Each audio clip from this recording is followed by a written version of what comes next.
ونفعنا ونفعني وبعلمه آمين. اللهم اهدنا ببركة والكرامة شيخ إمام ابن حجر الأسقلاني وببركة والكرامة أئمة المجتهدين ومقلدهم في الدين وإلى العلماء الراشدين والقراء المخلصين وأهل التفسير والمحدثين وسائر ساداتنا الصوفية المحققين وعلى كل وأصحاب كل وولي وولية من مشارق الأرض إلى مغاربها أن تفتح لنا يا الله قلوبنا بفتوح العارفين وأن تنور قلوبنا بفتوح العارفين وتلهمنا علم لدني برحمتك يا أرحم الراحمين والحمد لله رب العالمين.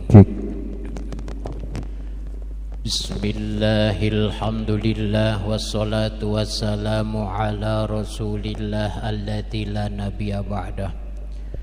Allahumma salli wa sallim wa barik ala sayyidina wa habibina wa syafi'ina wa maulana Muhammadin al-fatihi lima ughliqa wal khatimi lima sabaq nasiril haqqi bil haqqi wal hadi ila siratikal mustaqim wa ala alihi wa ashabihi haqqa qadrihi wa miqdaril aliyyil azim amma ba'd. Faqad qala Allah ta'ala bil Qur'anil karim wa huwa asdaqul qailin. A'udzu billahi minasyaitonir rajim. Bismillahirrahmanirrahim. Warka'u ma'ar raki'in. Al-ayah wa qala nabiyuna Muhammadun sallallahu alaihi wasallam Idza kanat dir'u sabiqan yughta zuhur qadamaiha. Al-hadits kama qala nabiyuna Muhammadun sallallahu alaihi wasallam ay iqra'il haditha. Wa qala Syekh Mu'allif rahimakumullah wa nafa'na wa nafa'ni wa bi'ilmihi amin. Faslun syurutus sholati thamaniyatun. Taharatul hadatsaini wa taharatu anin najasati bis thawbi wal badani wal makani wa sitrul aurati wa istiqbalil qiblah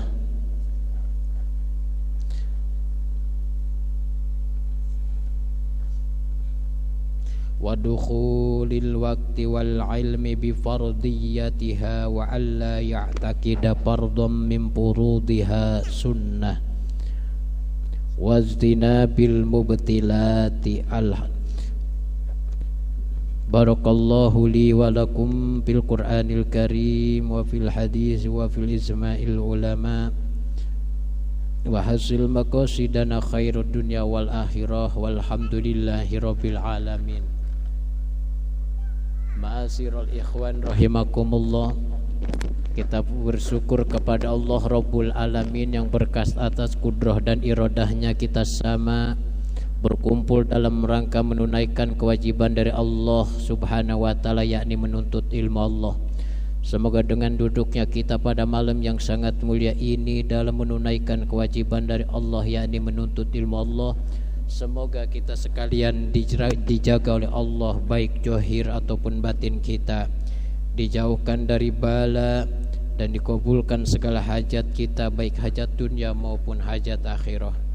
Salawat dan salam semoga terlimpahkan kepada Nabi kita Muhammad sallallahu alaihi wasallam, dan semoga selawat salam yang kita ucapkan, yang kita lafalkan menjadikan sebab dijaganya kita oleh Allah subhanahu wa ta'ala dari bermacam-macam bala, dan oleh Allah subhanahu wa ta'ala kita diselamatkan baik di dunia maupun akhirat dengan berkah wasilah salawat terhadap beliau Rasul sallallahu alaihi wasallam.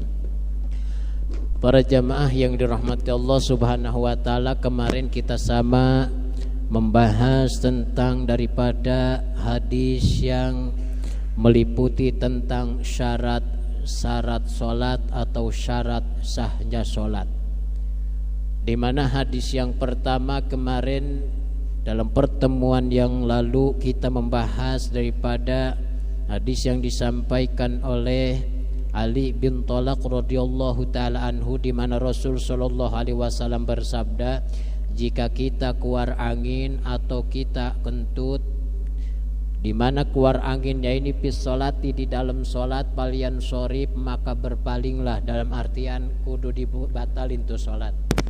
Karena kenapa? Karena kita punya hadas kecil karena disebabkan buang angin. Maka ini adalah syarat sahnya sholat yang pertama. Kalau menurut kitab Kasifatus saja, toharatul hadatsaini, suci dari dua hadas. Kentut masuknya kepada hadas kecil. Jadi kalau kita sedang sholat kemudian keceplosan, baik itu dikit apalagi banyak, batal sholatnya. Wajib palian sorib, kudu diputus sholatnya, wudu lagi dan ulang sholat. Kemudian hadis yang kedua, hadirin sekalian, menerangkan tentang Allah tidak menerima sholatnya perempuan yang haid. Di mana ini hadis yang diriwayatkan, yang disampaikan oleh Siti Aisyah radhiyallahu taala anhu. Ini pun menyangkut kepada syarat sahnya sholat yang pertama, suci dari dua hadas, baik hadas kecil atau hadas besar. Kalau haid masuknya kepada hadas besar. Makanya perempuan yang haid haram sholat, haram toab, haram megang Quran, haram membawa Al-Quran, haram baca Quran, dan haram jima. Kita punya istri kita sedang halangan, haram dijimanya kalau belum suci mah, atau kalau belum mandi dari haidnya. Jadi jangan sampai punya kesimpulan haidnya udah beres, belum mandi, tanggung katanya biar mandinya dibarengin, ya mandi junub sama mandi haid. Enggak boleh, haram hukumnya. Karena apa? Dia belum bersuci dari haidnya, belum mandi dari haidnya. Kalau dia beres mandi haid, maka dia suci itu dari hadas besar, maka boleh sama suami dijima. Dan wajib mandi junub. Hadirin sekalian, jadi jangan punya kesimpulan sendiri, tanggung haid udah beres nih, sedangkan beresnya haid itu jam 3 malam, ntar mandi haidnya sebelum salat subuh. Laki mau, hadirin sekalian, ini kebetulan malam Jumat, ntar mandinya bareng mandi haid sama mandi jima, mandi junub. Ini gak boleh, harus mandi haid dulu baru ibaratnya halal tuh perempuan atau istri kita ini dijima. Para jamaah yang dirahmati Allah subhanahu wa ta'ala, jadi syarat sahnya sholat yang pertama, suci dari hadas kecil dan hadas besar. Hadas kecil itu definisinya segala sesuatu yang mewajibkan wudu. Definisi hadas kecil saya ulangi, segala sesuatu yang mewajibkan wudu. Itu definisi hadas kecil. Definisi hadas besar adalah segala sesuatu yang mewajibkan mandi besar. Kita kupas apa aja yang menyebabkan wajib wudu. Yang disebut dengan pengertian hadas kecil adalah segala sesuatu yang membatalkan wudu. Contoh, keluar sesuatu dari lubang depan, kubul, maka kita ini punya hadas kecil, kecuali air mani. Kita punya wudu, lagi wirid, ketiduran, beres sholat isya, wiridan sholawat nariyah 4444, baru dapat 1000, udah hilang apanya? Hilang kesadaran alias tidur, plek, tasbih jatuh, mimpi basah. Pas bedug subuh, hadirin sekalian bangun, la ilaha illallah, ini basah. Ini wudunya nggak batal, cuma wajib mandi junub. Makanya di istisna, kalau yang keluarnya dari lubang depan ini yang tidak najis adalah air mani. Jadi kalau kita kencing atau keluarin dari lubang belakang disebut dengan dubur. Kentutkah atau abangnya kentut alias BAB, maka setelah kita istinja di situ kita punya hadas kecil yang dihilanginnya kudu lewat wudu. Atau tidurnya bukan dengan posisi duduk seperti ini, duburnya nempel ke tanah, ke bumi. Jadi tidurnya terlentang tengkurap atau nungging. Jadi si pantat ini kan nempel ke bumi. Kalau kita punya wudu dari maghrib misalkan begini, bangun-bangun jam sholat isya, beres sholat maghrib baca rotib ketiduran, bangun-bangun jam 3 kan belum sholat isya, jam 3 langsung pas melek sholat isya aja. Karena duduk seperti ini tidak batalkan wudu. Karena ini duduk dalam keadaan mumakkinu maq'adahu alal ardi, tetap duburnya ini nempel ke lantai. Yang batal itu kalau lagi duduk begini tidur kemudian ngejomplang ke depan, ini pantat ngangkat, itu batal. Hadas besar apa? Hadas besar ini hadirin sekalian di dalam kitab Kasyifatus Saja itu yang disebut dengan segala sesuatu yang mewajibkan mandi. Mana contohnya yang mewajibkan mandi? Bertemu dua alat khitan, laki dan perempuan, jima dah suami istri, maka itu punya hadas besar, dia wajib mandi untuk menghilangkan hadas besar tersebut. Jadi jangan sampai salah niat. Ada yang ditanya, ente mandi junub gimana? Saya baca di luar pintu toilet, baru pas dalam toilet udah katanya banjur, enggak sah. Maka dia seumur umur bawa hadas besar karena tidak tahu penempatan niat. Jadi ditulis di pintu toiletnya, nawaitu gusla li rob'il hadatsil akbari an jami'il badani wabillahi ta'ala.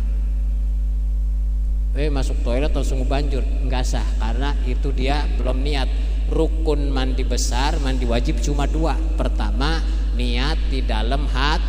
Kedua, membasahi seluruh badan dengan air. Prakteknya niat sama ngebasuh badan ini bareng. Jadi kalau kita mandi di shower itu dalam hati nih, dalam hati aku niat mandi untuk menghilangkan hadas besar dari seluruh badan, fardu kena Allah Ta'ala. Di hati itu disebut dengan niat. Itu kan qasdus syai'in muqtaronan bi fi'lihi, menuju sesuatu dibarengi dengan prakteknya, itu niat. Kalau belum sama prakteknya bukan niat, namanya azam. Kita sholat sama prakteknya ketika takbir Allah, ketika takbir mulut ngucapin takbir, hati kontak niat. Saya niat sholat fardu isya 4 rakaat menghadap kiblat, fardu kena Allah Ta'ala. Mandi pun begitu. Jadi niatnya di dalam hati. Kalau ngucapin nawaitu gusla li rob'il hadatsil akbari an jami'il badani fardullahi ta'ala, itu mah penghantar niat, bukan niat yang disebut dengan talapud niat, mengucapkan niat.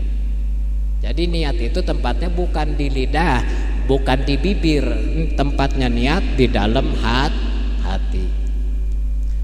Yang kedua, keluar air mani itu wajib mandi dan itu hadas besar.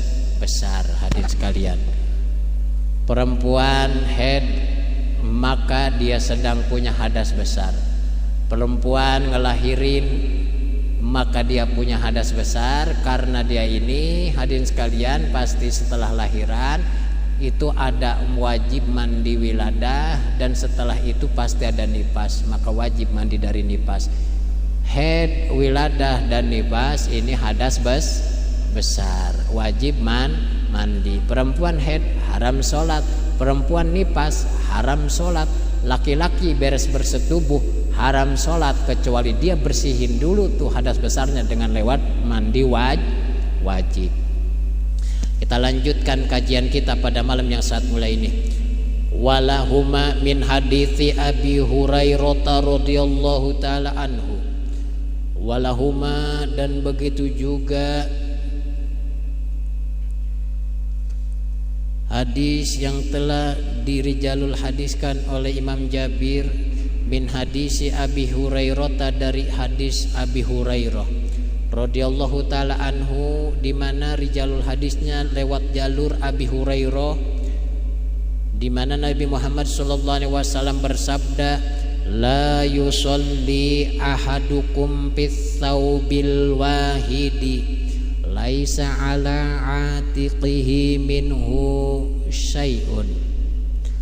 La yusolli, tidak boleh solat atau dilarang solat, ahadukum, salah satu dari kamu sekalian, fi thawbi wahidin, pada satu baju, laisa ala atikihi minhu syai'an, laisa yang tidak ada, ala atikihi di atasnya, minhu dari baju itu, syai'un sesuatu. Dalam artian apa hadirin sekalian?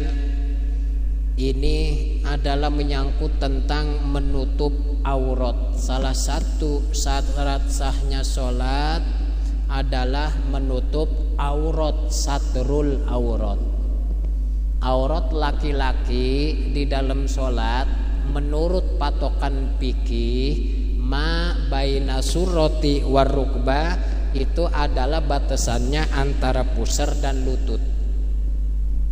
Jadi kalau seandainya nih kita berbicara fikih, pakai sarung di atas pusar, ujungnya sarung di betis, sholat sah, man kurang adab. Sah menurut fikih mah, man kurang adab. Kalau perempuan auratnya di dalam sholat, jami'u badaniha illa wajha wa kafae, seluruh badannya kecuali wajah dan telapak tangannya. Jadi kalau punggung tangan ini aurat, lagi sholat punggung tangannya kebuka, tan batal karena kebuka aurat. Laki-laki sholat pas bibatulnya pahanya kelihatan hadirin sekalian, atau ketika sholat celana robek kelihatan tuh kulit pantatnya, batal karena kebuka aurat. Menyangkut tentang syarat sahnya sholat, berarti dia tidak menutup aurat. Walai sekadalik karena robek tuh celana atau sarung sehingga kulit antara pusar dan lutut ini terlihat, batal. Makanya kalau perokok sarungnya kan kadang banyak yang bolong, pas lagi ruku kelihatan kulit paha, batal.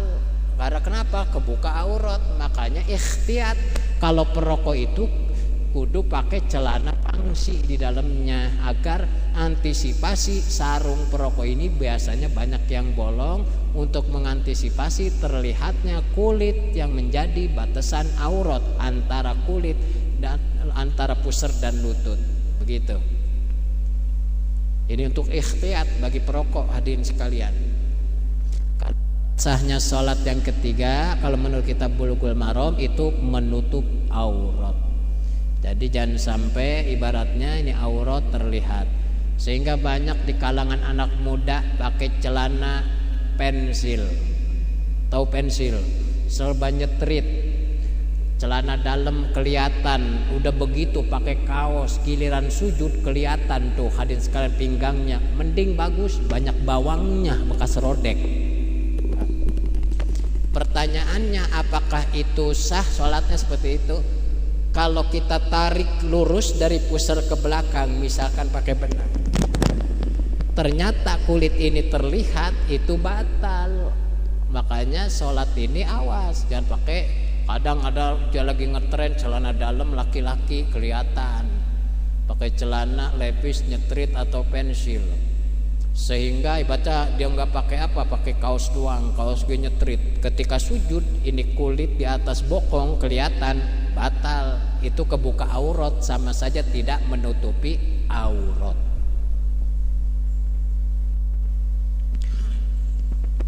Wa an ummi Salamah radhiyallahu anha annaha sa'alatin nabiyya sallallahu alaihi wasallam.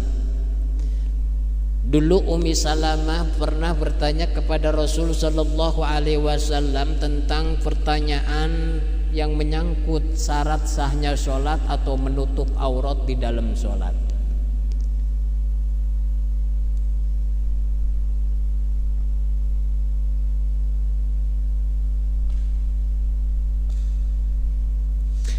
atusallil mar'atu fi dir'in wa khimar bi ghairi izarin qala idza kana dir'u sabiqa juhur qadamaiha.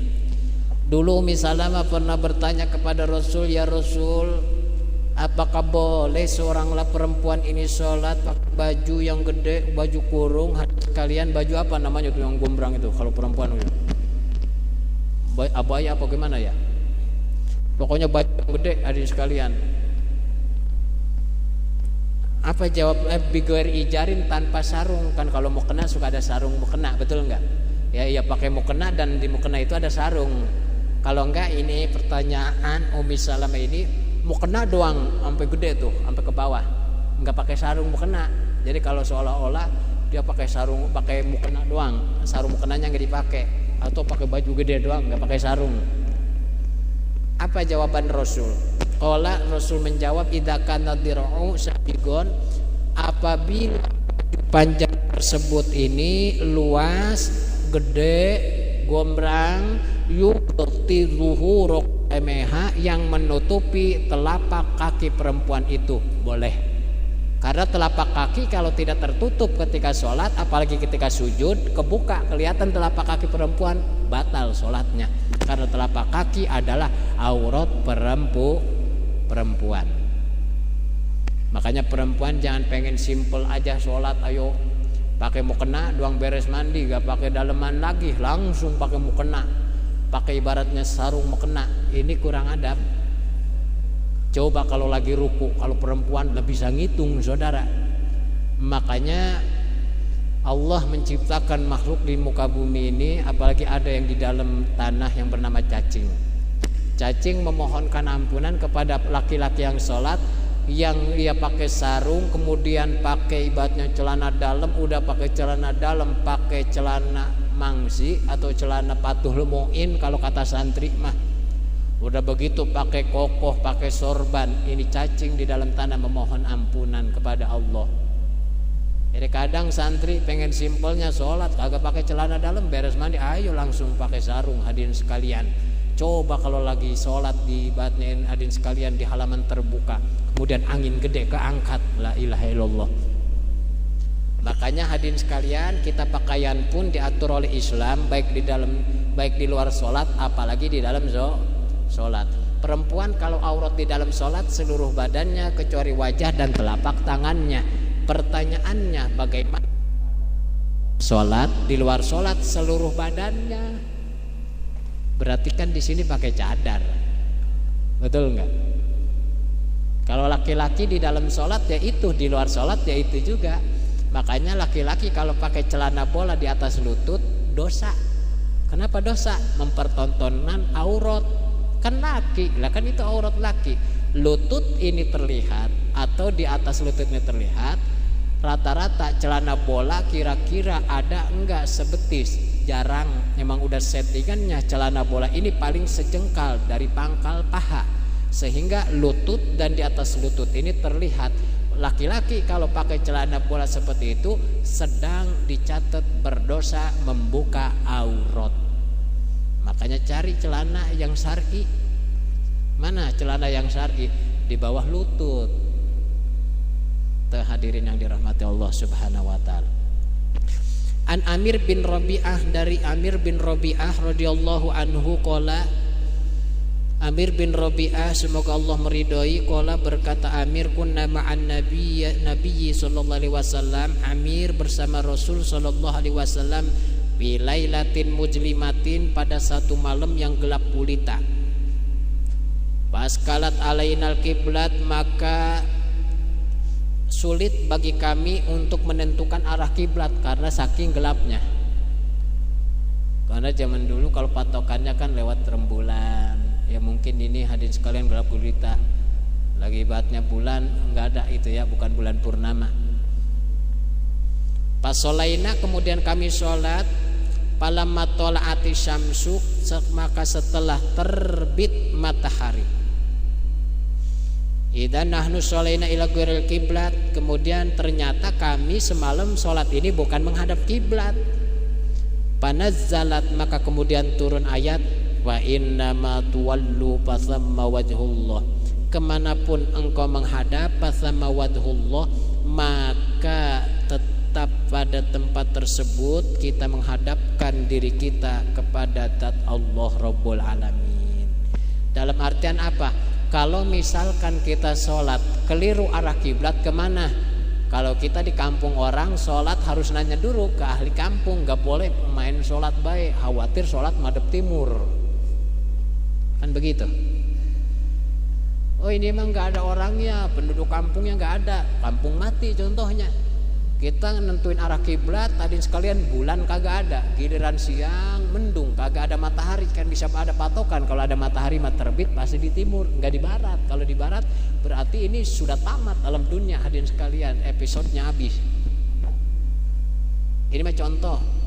Kita sholat, ini Nabi Muhammad SAW bersama Imam Amir pada malam gelap gulita, rembulan nggak ada. Nabi sholat tuh sama sahabat.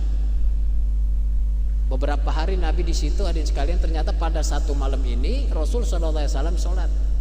Ternyata pada saat itu karena saking gelap gulitanya, untuk menentukan arah kiblat ini tidak dapat diketahui. Awas, ini adalah pelajaran bagi kita tentang bagaimana ketika kita keliru arah kiblat. Ternyata ketika kita menjalankan sholat enggak menghadap kiblat, tapi kita untuk bertanya ke arah kiblat, misalnya di satu kampung tidak ada tempat untuk bertanya. Sah enggak? Sah, karena dilakukan juga oleh Rasul Sallallahu Alaihi Wasallam. Kalau berbicara mukjizat, sebenarnya Rasul tahu arah kiblat itu kemana. Tapi ini adalah catatan Allah memberikan pelajaran lewat Rasul dan sahabatnya kepada kita. Kalau tadi kasusnya seperti ini, sah sholatnya. Jadi pada satu malam ternyata Rasul ini sholat bersama sahabat pada malam gelap gulita, sehingga untuk menentukan arah Ka'bah, arah kiblat sulit karena gelap gulita. Rasul sama sahabat sholat, pas giliran ibadahnya siang, ternyata matahari itu timbul dari belakang Rasul. Misalkan Rasul sholatnya ke arah timur atau ke selatan atau ke utara, bukan ke kiblat. Ternyata pas pagi matahari terbit di timur.